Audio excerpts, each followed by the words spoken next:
आउज़ुबिल्लाहिमिनश्शैतानिर्रजीम बिस्मिल्लाहिर्रहमानिर्रहीम। स्टूडेंट्स, आज मैं आपके लेके आई हूँ पास्ट पेपर जो है 2019 का पास्ट पेपर मेरे पास है।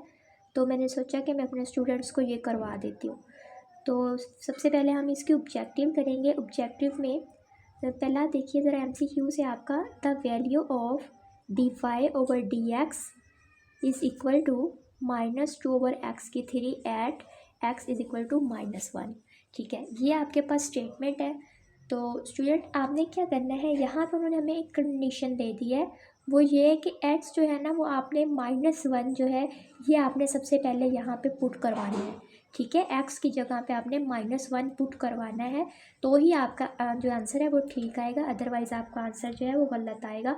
आप जैसे मर्ज़ी निकाल लें, आपका गलत आएगा। पेपर में उसने जब कंडीशन इस तरह की दी होगी कि x जो है वो -1 है, -2 है, तो उसके लिए ये होगा कि सबसे पहले वो जो x की वैल्यू होगी वो आपने ये जो फंक्शन आपका होगा उसमें आपने पुट करवानी होगी।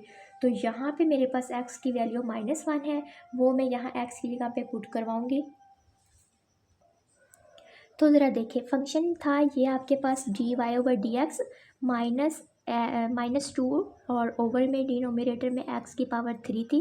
कंडीशन ये थी कि x जो है वो -1 है, तो -3 की जगह पे आपने -1 पुट कर दिया। ठीक है, -1 का जो अगर आप क्यूब लेंगे तो वो -1 ही आएगा, और ऊपर -2 है वो आपका एज इट इज़ आ जाएगा। अब माइनस माइनस से कट हो जाएगा और आपका जो क्वेश्चन है वो जो आंसर है वो -2 है। अब अपने ओरिजिनल क्वेश्चन में देखिए ज़रा, MCQs जो आपका बन रहा है 2, ये डी वाला जो ऑप्शन है यहाँ पे आपका, ये डी वाला ऑप्शन आपका ट्रू आंसर है।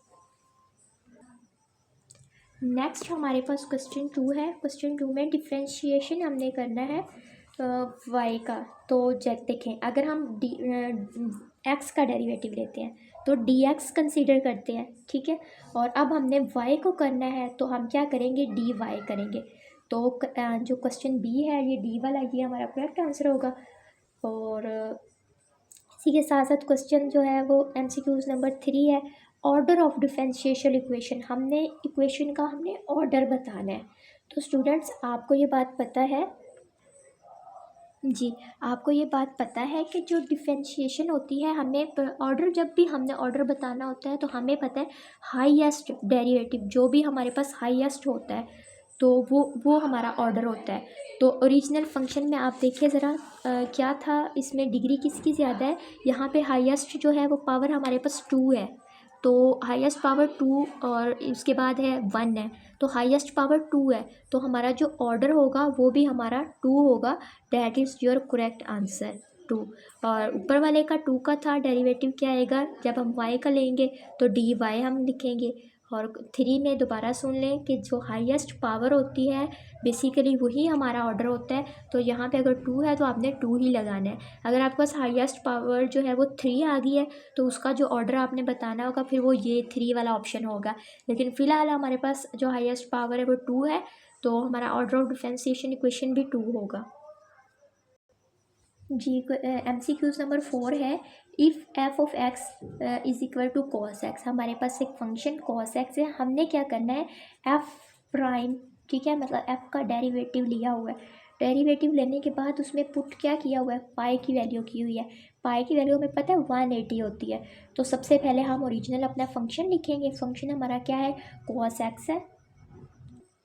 ये देखें, फंक्शन हमारा क्या है, f of x is equal to cos x. अच्छा, अब जब हम इसका डेरिवेटिव लेंगे इस सारे फंक्शन का, f प्राइम ऑफ x हमारे पास क्या हो जाता है, कॉस x का डेरिवेटिव क्या होता है, माइनस साइन x। ठीक है, ये इसका डेरिवेटिव होता है। अच्छा, अब x की जगह x को हमने किससे रिप्लेस करना है, पाई से रिप्लेस करना है। तो देखिए, जब हमने पाई से रिप्लेस करना है तो देखिए पाई की वैल्यू क्या होती है 180, और साइन 180 हमारे पास क्या हो जाता है, ज़ीरो हो जाता है। तो इसलिए इसका जो हमारे पास फंक्शन होगा वो क्या होगा, वो ज़ीरो होगा। तो आप चेक करिए ज़रा, यहाँ पे ज़ीरो हमारे पास ऑप्शन मौजूद है, तो that is your correct answer. MCQs 5 है। MCQs 5 में हम डेरिवेटिव ले रहे हैं d/dx 5f इंटू एक्स। अच्छा, एक बात आपने माइंड में रखनी है कि ये जो 5 है ना, ये आपका कांस्टेंट है, ये आपका बाहर आ जाना है। बाकी f ऑफ x का आपने डेरिवेटिव लेना है। तो देखिए ज़रा इसका सोल्यूशन किस तरह से होगा, ये चेक करें। ठीक है, ये देखिए जो 5 था यहाँ पे 5 कांस्टेंट था, ये बाहर आ गया और एफ ऑफ एक्स पे हमने इसका डेरिवेटिव लगाना है। डेरिवेटिव कैसे आएगा, हम उसको प्राइम से शो करते हैं, तो 5 शुरू में आ जाएगा, एफ प्राइम ऑफ एक्स आ जाएगा। तो ये एमसीक्यूज आपका मौजूद है, ये ए, तो ये A is your correct answer. Next हमारे पास सी है, सी में चेक करें, बहुत इजी एमसीक्यूज है। F of x is equal to a x plus b, लेकिन कंडीशन ये दी हुई है जो ए है वो कभी भी ज़ीरो नहीं हो सकता इज़। अच्छा तो अब ये देखें पावर, सबसे पहले पावर देखनी है।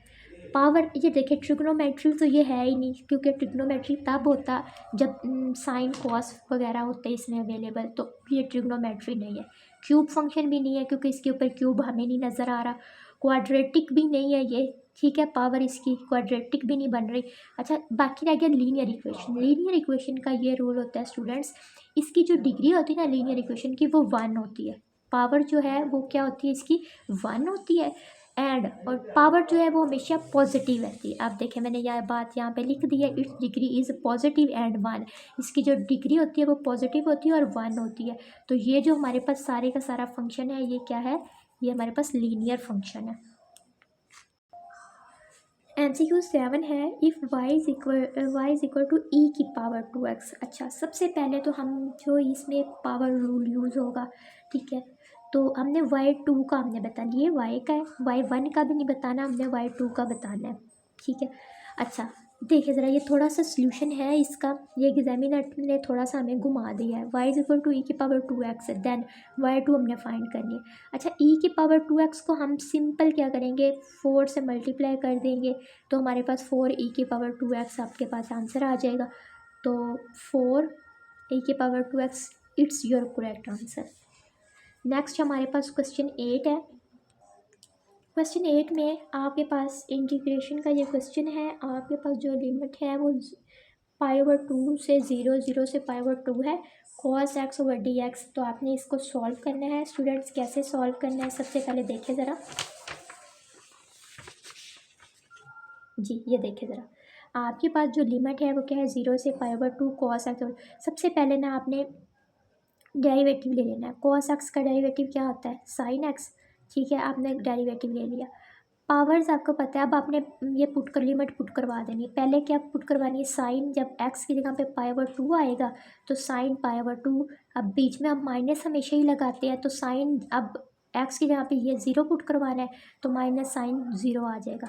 अच्छा साइन जो है वो π/2 आप कैलकुलेट करें तो आपके पास आंसर 1 आएगा। कैलकुलेट ज़रूर करें, किया करें आप, ये छोटे छोटे स्टेप्स हैं, ये सम टाइम आप गलती में गलत भी कर जाते हैं, तो कैलकुलेटर से ही इसको किया करें। साइन π/2 जो है वो 1 आ जाएगा, minus as it is sine 0 हमारे पास 0 ही होता है, तो 1 माइनस 0 जो है वो 1 ही आएगा।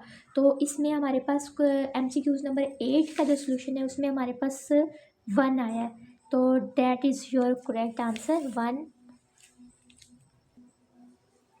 MCQs नंबर 9 है, ये आपको इंटीग्रेट का क्वेश्चन है, ए की पावर x है और dx है। अच्छा ये आपके पास, आपने इसको कोई सोल्यूशन नहीं है, इसका कुछ नहीं है, ये आपके पास एक फार्मूला है, एक्सपोनेंट फंक्शन का एक फार्मूला है। फार्मूला आपको ये कहता है कि a जो है ना आपके पास ए की पावर x है, तो इसमें जो a है, आप देखिए ज़रा a कहाँ पे आ रहा है, जो a है ना, ये देखिए a की पावर x यहाँ पे a है, ये a एज इट इज़ वैसे आ जाएगा, और नीचे जो है उसका क्या आ जाएगा, लॉग आ जाएगा, लॉग है ऊपर a की पावर x, ये वैसे, फिर जो a है इसका लॉग आ जाएगा, और प्लस c कांस्टेंट है हमारे पास है। तो ये क्वेश्चन नंबर 9 है, ये एज फार्मूला है, आपने इसको एज इट इज़ ही करना है। जी क्वेश्चन 10 जो हमारे पास है वो लिमिट का क्वेश्चन है। तो जो लिमिट है वो x अप्रोच टू इन्फिनिटी हो रही है, 1 + 1 ओवर n की पावर जो है, जो इनकी पावर है वो n/2 है। जी स्टूडेंट, आपने सिर्फ एक बात का ध्यान रखना है कि ये जो चीज़ है ना ये आपका फॉर्मूला है, ठीक है, यहाँ पे मैंने ना आपके लिए कर भी दिया है कि ये आपका फॉर्मूला है, चेक करें ज़रा इसको। क्वेश्चन नंबर हमारे पास 10 है, ठीक है, आपको पता है 1 + 1 ओवर n जो है ये सारा, इसके ऊपर पावर जो है, यही चीज़ दोबारा रिपीट हो जाए तो वो क्या है आपके पास फॉर्मूला है, ये सारा ई के इक्वल बनता है। अच्छा पावर क्या है, n/2 है, तो n/2 आपकी वैसे आ जाएगी। अब ई की पावर 1/2 है, तो इसको आप √e भी आप लिख सकते हैं, इसी तरह √e भी लिख सकते हैं, या ई की पावर 1/2, जो मर्जी आप लिख लें। अब आपने क्वेश्चन में देखना है कि आपको ये MCQs गिवन है या ये MCQs गिवन है, इन दोनों में से जो भी आपको गिवन होगा वो आपने यहाँ पे मेंशन कर देना है। इस क्वेश्चन में आपको ई की पावर जो दी हुई है 1/2 ये दी हुई है, ई की power 1/2, it's your correct answer, e की पावर 1/2। नेक्स्ट क्वेश्चन नंबर 11 है, इसमें आपने मिड पॉइंट्स मालूम करने हैं। स्टूडेंट्स ये भी बहुत इजी है, मिड पॉइंट आपने फाइंड करने हैं। 2 पॉइंट्स आपको दिए हुए हैं, एक 2 और 0 दिया हुआ है, और सेकंड पे एक 2 और 0, 0 और 2 दिया हुआ है। तो क्वेश्चन नंबर 11 देखिए ज़रा, मिड पॉइंट्स जब भी कोई भी नंबर्स आ जाए आपने ये फार्मूलाज लगाना है, x2 + x1/2, y2 + y1/2। ठीक है, पहले x2 की वैल्यू लिखनी है प्लस x1 की लिखनी है, 2 पे डिवाइड कर देना है, y2 + y1/2, तो 2 से कटिंग होके 1 आ जाएगा, ये भी 2 से कटिंग होके 1 आ जाएगा। मेरे पास जो आंसर है वो 1/1 आया। तो MCQs में देखे ज़रा जी, मेरे पास ये है C नंबर पे MCQs है, तो that is your correct answer. Students ये मैं डिटेल में करवाने का मकसद ही यही है कि आपको अगर इनके अलावा भी अगर कोई नंबर्स आते हैं, कोई क्वेश्चन आते हैं, लेकिन जब आपको फार्मूलाज पता होंगे, जैसे मिड पॉइंट का और ये फार्मूला आपको पता है ई के इक्वल बनता है, तो जब आपको फार्मूलाज पता होगा तब आप जो है वो ईज़िली कोई भी MCQs होगा आप ईज़िली कर सकते हैं जी। 12 वाला है द फोकी, मतलब फोकस जो उसका है, जो mid point of parabolic is parabolic x/2 x over a की पावर 2 माइनस y की पावर 2 ओवर b की पावर 2, मतलब पावर्स 2 है, x ऊपर x y है, नीचे a b है, इज इक्वल टू 1r। हमने बताना है जी, ये हाइपरबोला है। तो देखिए ज़रा, फोकस जो है ना उसका फोकस जो है उसको कहते हैं मेन पॉइंट पे, ज़ीरो के पॉइंट पे। तो ये जो आपने अंदाज़ा लगा लेना है, जो एक है वो तो आपका क्या आ जाएगा, ज़ीरो आ जाएगा। अच्छा दूसरा, आपके पास कोई भी प्लस माइनस में कोई भी सी आ सकता है, कांस्टेंट आ सकता है। तो आपने फोकस से पता करना है कि पहला ज़ीरो आएगा और दूसरा कोई भी कांस्टेंट आ जाएगा। ठीक है, और क्वेश्चन नंबर 13 है, a linear equation in 2 variable represent. अच्छा एक लीनियर इक्वेशन है, आप चेक करें ज़रा, ये देखें question 13, a linear equation in 2 variable represent a straight line. ठीक है, कोई भी 2 वेरिएबल्स है ना वो स्ट्रेट, लेकिन लीनियर इक्वेशन है कि लीनियर इक्वेशन हो तो वो क्या बनाती है, स्ट्रेट लाइन बनाती है। यहाँ पे चेक करें स्ट्रेट लाइन, तो यहाँ आपके पास जो 12 का ये आया था, तो इसमें देखिए लीनियर स्ट्रेट लाइन मेक करना है, तो इसका करेक्ट वाला डी ऑप्शन जो होगा ये करेक्ट होगा, स्ट्रेट लाइन।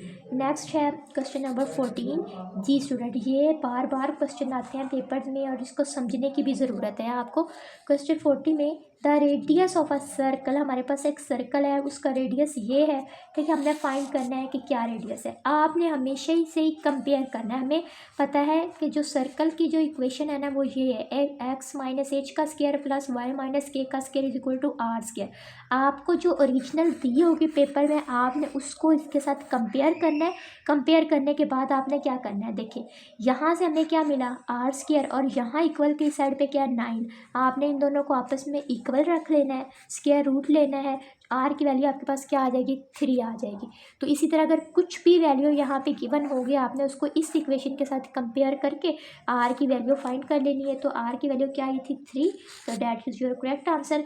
नेक्स्ट हमारे पास क्वेश्चन 15 है, if m1 and m2 are slope, दो हमारे पास स्लोप है m1 और m2 ऑफ 2 पैरेलल लाइन। अच्छा, जब भी कोई चीज़ पैरेलल लाइन पे होती है ना, आपने कहना है कि वो आपस में क्या है, वो इक्वल है। तो देख लें क्वेश्चन 15 का सोल्यूशन मैंने इस तरह से राइट किया, the slope of 2 parallel lines are always equal, वो हमेशा इक्वल होती हैं। तो फिर इसका मतलब है m1 और m2 जो है वो आपस में इक्वल होंगी। तो ये MCQs आपको दिया हुआ है सी पे, जो m1 है और m2 है ये दोनों ही आपस में इक्वल है। क्वेश्चन 16 देखें ज़रा, if the dot product of 2 vector is 0। हम क्या ले रहे हैं, डॉट प्रोडक्ट ले रहे हैं। ठीक है, हमने जब भी हम वेक्टर्स की बात करते हैं हम 2 प्रोडक्ट लेते हैं, या डॉट प्रोडक्ट की बात करते हैं या क्रॉस प्रोडक्ट की बात करते हैं। तो इसमें हमने डॉट प्रोडक्ट की बात किया।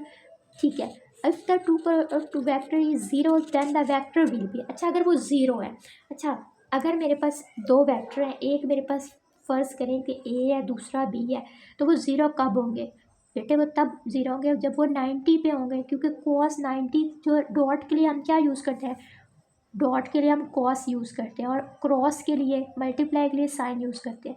तो वो ज़ीरो इस वक्त होंगे जब वो 90 पे होंगे, और 90 पे क्या चीज़ हमेशा क्या होती है, वो परपेंडिकुलर होता है। 90 पे क्या होता है, वो चीज़ परपेंडिकुलर होती है। ये बात मैंने आपको लिख भी दी है, आप मज़ीद इसको रीड भी करें कि परपेंडिकुलर या हो या ऑर्थोगोनल्स हो, इनका हम डॉट प्रोडक्ट हमेशा ज़ीरो आता है। इट्स मीन के जो एंगल है वो 90 डिग्री को इंडिकेट करता है, और 90 डिग्री पे हमेशा किसका एंगल बनता है, परपेंडिकुलर बनता है। और अगर आप देखें तो कॉस जो 90 जो होता है वो भी हमारे पास ज़ीरो होता है। ठीक है, आप आपको क्लियर ये बात होगी। क्वेश्चन 17 में देखें, the slope of a line through the points 1 5 और 5 एंड। अच्छा स्लोप फाइंड करनी है, मतलब कि एम फाइंड करना है आपने, तो स्लोप का फॉर्मूला याद करें। स्लोप का ये फॉर्मूला है 17 में, देखें ज़रा, m is equal to y2 minus y1 और m2 माइनस m1। अच्छा दो पॉइंट्स, आप कुछ भी दे सकते हैं, ये नाम जो है ना ये आप यहाँ पे कुछ भी दे सकते हैं, लेकिन ये y2 में से y1, यहाँ पे आप x2 माइनस x1 भी कर सकते हैं, कुछ भी कर सकते हैं। तो ओरिजिनल फंक्शन आपके 1 5 था और 5 1 था, तो जब y2 में से y1 को माइनस करवाना है तो 1 माइनस 5, और x2 में से x1 को माइनस करवाना है तो यहाँ ऊपर भी 4 आ जाए, -4 ऊपर आ जाएगा और 4 नीचे आ जाएगा। दोनों को डिवाइड करेंगे -1, so the slope of a line is -1। तो -1 हमारा गिवन है क्वेश्चन में, देखिए ज़रा जी, ये ए वाला ऑप्शन आपका ट्रू है। क्वेश्चन 18 है, ये भी आपकी बुक पे एज इट इज स्टेटमेंट मौजूद है, आपको याद करनी पड़ेगी। पैराबोला, पहले हमने हाइपरबोला का किया था, ठीक है, उसका क्या आया था 0 + -3 आया था। अब हाइपरबोला का है, ये हाइपरबोला की इक्वेशन है, ठीक है। दोबारा देखें, हाइपरबोला के लिए मैंने आपको 0 + -3 लिखवाया था, ये पेपर में आता है। अब फोकस किसका, पैराबोला का। अच्छा पैराबोला का जो फोकस आपके पास होता है, आपने स्टूडेंट ये बात आपने याद रख लेनी है कि वो देखिए वो भी 0 से स्टार्ट हुआ था, ये भी 0 से स्टार्ट हो, 0 और ए, ये देखिए इसके टाइमिंग में ए, 0 और ए, ये वाला इसका करेक्ट आंसर है। अच्छा अब आपने वेक्टर प्रोडक्ट पढ़े होंगे, वेक्टर प्रोडक्ट, ठीक है। तो अब मतलब अगर आई क्रॉस आई जे करेंगे वो के इक्वल आएंगे, ये सारे आपने पढ़े हैं। तो यहाँ पे जे क्रॉस के है, तो क्या नहीं है इसमें, आई नहीं है, तो आई वेक्टर जो है इसका करेक्ट आंसर होगा। क्वेश्चन जो है 20 जी स्टूडेंट 20 में देखें, the solution set of the equality, हमारे पास क्या है, a x plus b y less than c है, इज़ द। अच्छा इसमें हमने बताना है कि ये क्या है स्टूडेंट्स, ये हाफ प्लेन है, फुल प्लेन नहीं है, ये हाफ प्लेन है। तो ज़रा देखें, पहले मैंने क्वेश्चन जो था 19 का ये आपको बता दिया था कि अगर आई क्रॉस जे करेंगे के इक्वल आएगा, जे क्रॉस के करेंगे आई के इक्वल आएगा, आई के क्रॉस आई करेंगे वो जे के इक्वल। 20 के लिए यही है कि जो हाफ होती है ना वो हमेशा बाउंड्री को does not contain the boundary, कि उसमें बाउंड्री नहीं होती। तो ये बताया है कि इसमें भी क्या है, हमारे पास बाउंड्री नहीं है, बाकी एरिया है, तो ये हाफ प्लेन आपकी होगी। जी स्टूडेंट, अब मैंने आपको ये एमसीक्यूज़ करवा दी हैं, ये आपके पास पेपर में आया था, 2019 में आया था। मेरी कोशिश यह है कि 2021 2 3 4 अब तक जितने भी एग्ज़ाम आपके हो चुके हैं उन सब में आपको रिवीजन के लिए मैं सारे एमसीक्यूज़ डिटेल के साथ बनाऊँ। दूसरा बड़ा फ़ायदा ये होगा कि आप एनटीएस आगे देंगे तो उसके लिए भी ये चीज़ें ना आपके लिए बहुत हेल्पफुल है। तो उम्मीद है कि आप इसको डिटेल के साथ करेंगे, और बाकी जो है मज़ीद वीडियोस और मज़ीद लेक्चर्स भी मैं इसके साथ इसके बनाऊंगी और आपसे डिस्कस भी करूंगी। जिन स्टूडेंट्स को जहाँ पे कन्फ्यूजन है इंशाल्लाह उनकी हेल्प भी की जाएगी। ओके।